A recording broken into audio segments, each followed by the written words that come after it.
নমস্কার, আমার নাম পায়েল গাঙ্গুলি। আমি একটি ছড়ার গান পরিবেশন করিতেছি। নমস্কার, আমার নাম অনিরুদ্ধ মজুমদার। আমি তবলা সহযোগিতা করিতেছি।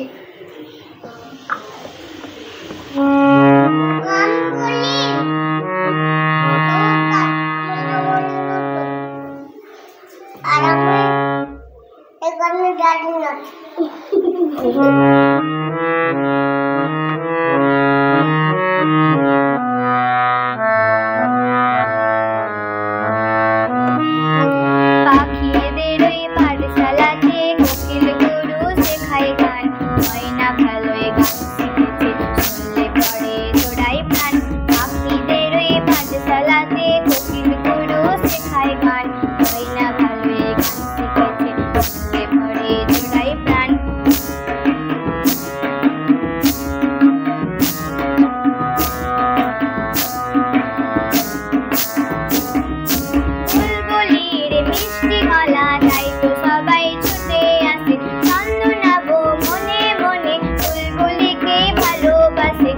কথাটা জেনে ময়না বলল